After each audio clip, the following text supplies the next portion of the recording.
JAL et ANA référencent discrètement Taïwan comme une partie de la Chine. Des avions en circulation au sol sur l'aéroport international de Narita, au Japon, le 12 septembre 2009.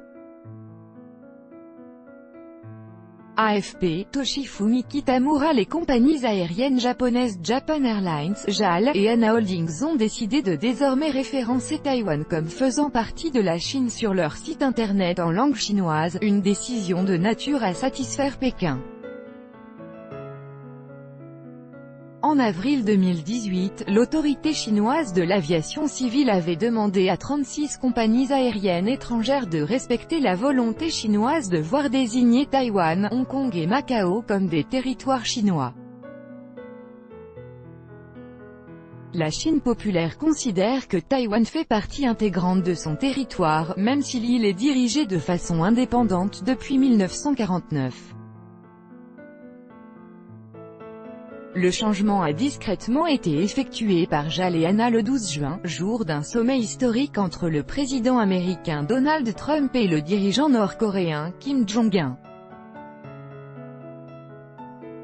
Les deux compagnies ont assuré ne pas avoir reçu pour l'heure de protestation de Taïwan, mais la chaîne de télévision publique NHK a rapporté que le ministère des Affaires étrangères comptait exprimer sa désapprobation via la mission diplomatique de facto du Japon à Taipei. L'appellation n'a pas été modifiée sur les sites web en japonais et dans les autres langues. Consultation. Nous avons pris cette décision après consultation avec le ministère des Transports et le ministère des Affaires étrangères, a déclaré à l'AFP un porte-parole de JAL. Le changement est survenu le 12 juin car nous avions terminé les préparatifs. Nous avons choisi une expression facile à comprendre et acceptable pour les utilisateurs de nos sites internet, a-t-il ajouté. Le gouvernement japonais a exprimé mardi ses inquiétudes vis-à-vis de la requête chinoise.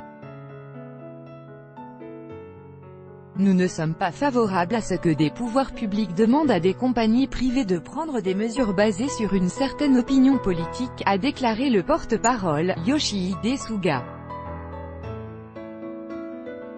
Respecter les demandes. JAL et ANA ne sont pas les seules compagnies aériennes à agir de la sorte.